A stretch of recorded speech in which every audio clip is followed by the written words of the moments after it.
ఇప్పుడు మీ జుట్టు రాలడం పూర్తిగా తగ్గిపోతుంది. ప్రిస్మోస్ బీ fall cure miracle herbal hair oil తో. నమస్తే, నేను విజయ్.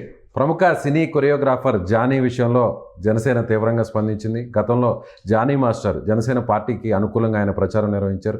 సో పార్టీ కార్యకలాపాలకు దూరంగా ఉండాలంటూ ఆదేశించింది. అలాగే తెలుగుదేశం కూడా ఎమ్మెల్యేగా ఉన్నటువంటి ఆదిమూలం మీద కూడా ఇలాంటి ఆరోపణలు రావడంతో ఆయన కూడా పార్టీ నుంచి సస్పెండ్ చేసింది. సో దీనిపై విశ్లేషణ చేయడానికి మనతో పాటు పొలిటికల్ అనలిస్ట్ చందు శ్రీనివాస్ గారు స్టూడియోలో ఉన్నారు. నమస్తే శ్రీనివాస్ గారు. నమస్కారం విజయ్ గారు. సో టీడీపీ జనసేన అంటే మహిళల విషయంలో వాళ్ళ మీద వచ్చినటువంటి లైంగిక ఆరోపణల విషయంలో అది ఎవరైనా సరే, ఎమ్మెల్యే అయినా లేదంటే పార్టీకి దగ్గర వ్యక్తి అయినా సరే ఇమీడియట్గా ఒక చర్యలు తీసుకుంటున్నారు. ఎలా చూడాలి దీన్ని? డెఫినెట్గా అలా ఏ పార్టీ అయినా అలా తీసుకున్నప్పుడే ప్రజల్లో ఒక ధైర్యం అనేది వస్తుంది. అంటే న్యాయం జరుగుతుందనే భావన ప్రజల్లో కలిగిద్ది. నిజమే, జానీ మీద ఆరోపణ వచ్చిన ఎమ్మటే జనసేన పార్టీ స్పందించే తీరు చూస్తే 100% పర్ఫెక్ట్ చేశారు. మీకు పార్టీ కార్యక్రమాలతో మీరు దూరంగా ఉండండి. మీరు ఏదైనా నేరం మీరు చేయలేదనుకుంటే అప్పుడు చూద్దాం. ఒకవేళ నేరం చేశారు నిరూపిస్తే మాత్రం పార్టీ నుంచి బహిష్కరిస్తారు. కాబట్టి ఆయన ఏమి ఎమ్మెల్యే కాదు, ఏమి కాదు. ఓన్లీ ఒక సినిమా నటుడిగా, ఒక డాన్స్ మాస్టర్గా ఆయన అభిమాని కాబట్టి ఆయన జాతీయ అవార్డు కూడా మొన్న ఈ మధ్య సినిమాలో వచ్చింది. కాబట్టి ఆ అభిమానంతో ఆయన పార్టీలో ఆహ్వానించారు. కానీ ఆయనకి ఎటువంటి ఇది లేదు, ఏది ఎమ్మెల్యే కానీ. కాబట్టి ఆయనది ఆ విషయంలో తక్షణం స్పందించే తీరు ఏదైతే ఉందో ఇటువంటిది నాయకుడు ఉపేక్షించడు. పవన్ కళ్యాణ్ గారు అటువంటి వ్యక్తులకి కఠినంగా, ఎందుకంటే ఆయన ఒక మాట చెప్పేటప్పుడు ఇంప్లిమెంట్ చేయాలి కదా. కాబట్టి ఆయన వ్యవహరించిన తీరు ఏదైతే ఉందో పవన్ కళ్యాణ్ తక్షణం స్పందించి పార్టీ కార్యక్రమానికి దూరంగా ఉంచండి అని చెప్పి వేములపాటి అజయ్ కుమార్ నుంచి క్రమశిక్షణ సంఘం ఆయన చూస్తున్నారు కాబట్టి లెటర్ వచ్చింది. అందులో ఒక రోజు వ్యవధిలోనే వెంటనే డెసిషన్ ఇమ్మీడియట్గా నిర్ణయం. ఎందుకంటే అది అవసరం కూడా ఏ పార్టీకైనా. మీరన్నట్టు రెండోది ఆదిమూలం, ఆయన కూడా సత్యవేడి ఎమ్మెల్యే గతంలో వైసీపీ నుంచి టీడీపీకి లాస్ట్ మినిట్లో వచ్చారు, తీసుకుని గెలిపొందారు. సార్ ఏదేమైనా కానీ ఒక మహిళ పట్ల అత్యాచారం చేసిన ఆరోపణ ఎదుర్కొంటున్నారు. ఇమ్మీడియట్గా చంద్రబాబు నాయుడు గారు తనకున్న 400 దశాబ్దం నమ్ముతూ ఇదివరకైతే కొద్దిగా లేట్ చేసేవాడు, ఇప్పుడు చాలా మారిన చంద్రబాబును చూస్తున్నారు. తక్షణం చర్య. ఎందుకంటే ఇప్పుడు గాంధీనగర్లో ఉన్నారండి ఆయన. అంటే గుజరాత్లో గాంధీనగర్లో ఓ సదస్సు కోసం వెళ్ళాడు. ఈరోజు వచ్చేసేసి ఈరోజు రేపట్లో ప్రతి ఒక్క ఎమ్మెల్యేలతో వారి మీద ఆరోపణలు వస్తే, మంచిగా పనిచేస్తే అప్రిషియేషన్ ఉంటుంది, ఆరోపణలు వస్తే చర్యలు తీసుకోబోతున్నాడు. అంటే 3 ఎమ్మెల్యేల మీద ఇప్పుడు తీవ్రమైన ఆరోపణలు వచ్చినాయి ఇప్పుడున్న కూటమిలో. అది కూడా గుంటూరు తూర్పు ఎమ్మెల్యే మీద వాళ్ళ భర్త ఎక్కువగా వైసీపీ వాళ్ళని ఇది చేసుకొని సొంత పార్టీని ఇబ్బందులు పెడుతున్నారు ఆరోపించింది. అట్లా ఇంకో 2 ఉన్నారు. వాళ్ళని అవసరమైతే చర్యలు తీసుకోవడానికి వెనకట్లా. అంటే చంద్రబాబు నాయుడు ఎదువరకులాగా ఆలోచించట్లా. తక్షణం స్పందించాలి. ప్రజలకి మేలు చేసే విధంగా మనం కూటమిని మంచి మెజార్టీతో గెలిపించారు కాబట్టి ప్రజలకు అకౌంటబిలిటీ అనేది ఒక మ్యాండేటరీ ఇచ్చారు కాబట్టి, ఒక హ్యూజ్ మ్యాండేటరీ ఇచ్చారు కాబట్టి డిసిప్లైన్ విషయంలో కూడా అలాగే ఉండాలనేది భావిస్తున్నారు చంద్రబాబు గారు కానీ పవన్ కళ్యాణ్ గారు. కరెక్ట్. అది ప్రజలు నమ్ముతారు, లేకపోతే ప్రజలు నమ్మరు కదండి. ఇప్పుడు గత ప్రభుత్వంలో ఏమైంది విజయ్ గారు మీకు తెలియదు కాదు. ఇప్పుడు దళితుడిని డోర్ డెలివరీ చేసిన చాలా ఆరోపణలు వచ్చాయి. వైసీపీ నాయకులకు సంబంధించి వైసీపీ నాయకులు ఒకటి కాదు, ఎంపీగా ఉన్నటువంటి మాధవ్ పార్లమెంట్ లో ఆయన ఏం చేశాడో వీడియోలు అన్ని కూడా బయటకు వచ్చి, మంత్రిగా ఉన్న అంబటి రాంబాబు గారు కావచ్చు, అవంతి శ్రీనివాస్ గారు కావచ్చు, లేకపోతే MLA president MLC Duvvada Vasu గురించి మనం చూస్తూనే దువ్వాడ శ్రీనివాస్ అది నడుస్తూనే ఉంది. అంటే ఇక్కడ ఎన్ని ఆరోపణలు వచ్చినా వాళ్ళకి ఎటువంటి చర్యలు గత ప్రభుత్వంలో లేవు. లేకపోబట్టి వాళ్ళు ఇష్టారాజ్యంగా వ్యవహరించారు. ఎందుకు అట్లా వ్యవహరించారు? మహిళల పట్ల ఎందుకు అంత చిన్న చూపు? దళితులను డోర్ డెలివరీ చేసిన అనంతబాబుని అట్లా వదిలేశారు. గవర్నమెంట్లో మాధవని ఏం చేశారు ఎంపీ, తర్వాత అవంతి శ్రీనివాస్ కావచ్చు, తర్వాత లేకపోతే అంబటి రాంబాబు గారు కావచ్చు, కాల్స్ కూడా వీడియో కాల్స్ మాయ కాదంటున్నారు. ఇకపోతే మొన్న ఈ మధ్య ప్రభుత్వం మారిన తర్వాత కూడా ఒక ఇంట్లో పనిచేసే అమ్మాయి పట్ల కోడుమూరి ఎక్స్ఎమ్మెల్యే సుధాకర్ బాబు ఆయనది వచ్చింది. ఇంత జరుగుతుంటే గత ప్రభుత్వంలో ఎందుకు చేయాల? ఇప్పుడంతా వీళ్ళని ఆరోపించే ముందు గత ప్రభుత్వంలో ఏం జరిగిందో కూడా వీళ్ళు కూడా చూసుకోవాలి. తక్షణం స్పందించాలా.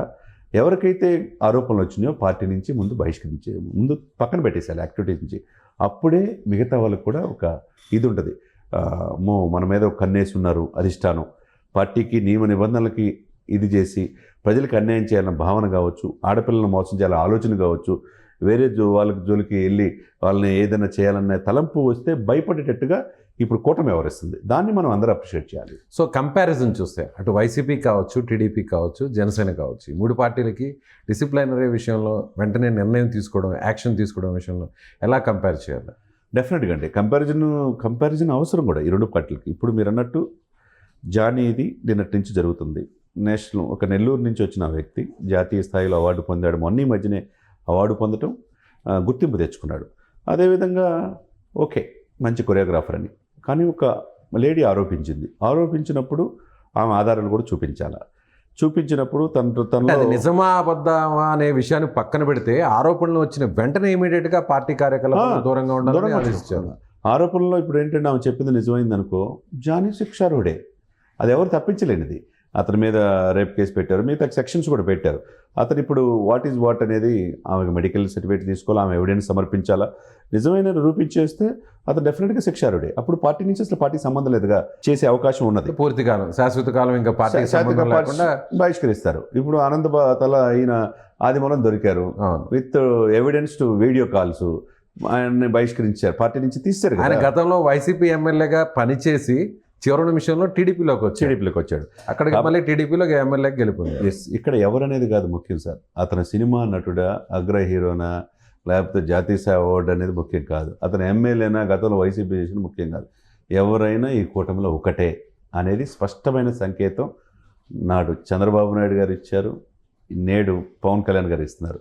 ఇది ప్రజల్లో నమ్మకం. అంటే నమ్మకం కలిగించినప్పుడే ప్రజల్లో కూడా మిమ్మల్ని గెలిపించినందుకు మంచి మ్యాండేటరీ ఇచ్చి, అంతకుముందు 151 సీట్లు ఇచ్చిన వాళ్ళకి వైసీపీ ప్రభుత్వాన్ని 11 సీట్లకే పరిమితం చేసి ప్రధాన ప్రతిపక్ష హోదా కూడా లేకుండా చేశారంటే ఈ కూటమి మీద నమ్మకం. ఆ నమ్మకాన్ని నిలబెట్టుకునే దిశగానే ఇప్పుడు కఠిన చర్యల దిశగా ఈ ప్రభుత్వం వెళ్ళటం అనేది అందరూ ఆహ్వానిస్తాం. సో గీత దాటితే వేటు తప్పదు అనేది క్లియర్గా ఒక ఇన్స్ట్రక్షన్ ఇచ్చేసినట్టే అనుకోవచ్చు. డెఫినెట్గా ఎవరైనా ఒకటే, ఒక చట్టం దృష్టిలో ఎవరైనా సమానంలో, విజయ్ గారు మీరైనా నేనైనా తప్పు చేస్తే ఎవరైనా శిక్షార్హులే. ఇప్పుడు ఇప్పుడు మన అధికారం ఉంది కదని చెప్పి మన చేతిలో పెట్టుకొని ఏదైనా చేద్దాం, మమ్మల్ని ఎవరు ఏం చేయలేరు అనుకుంటే అది కొంతకాలమే.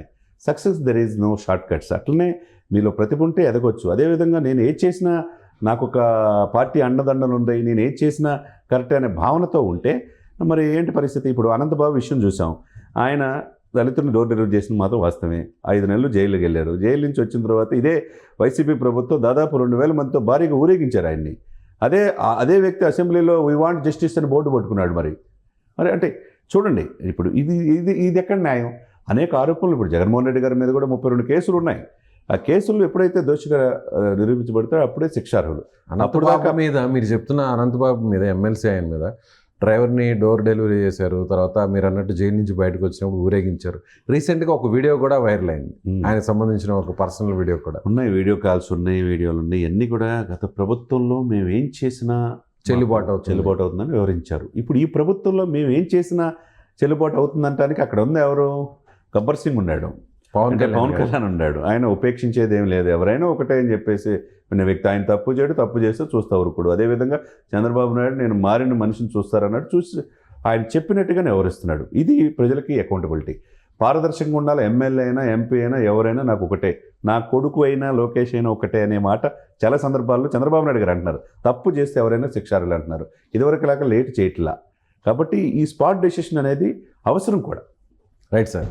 సో ఇది అంటే మహిళల పట్ల లైంగిక ఆరోపణలు వచ్చినా, మహిళల్ని వేధించినా కూడా తీవ్రంగా స్పందిస్తుంది తెలుగుదేశం పార్టీ, జనసేన. ముఖ్యంగా జానీ మాస్టర్ విషయంలో కూడా వెంటనే జనసేన పార్టీ అధిష్టానం వెంటనే చర్యలు తీసుకోవడం కూడా ఒక శుభపరిణామని చందు శ్రీనివాస్ గారు చెప్తున్నారు. Thank you so much. Suman టీవీలో మీ పర్సనల్ అండ్ బిజినెస్ ప్రమోషన్స్ కోసం కింది నెంబర్కి కాంటాక్ట్ చేయండి.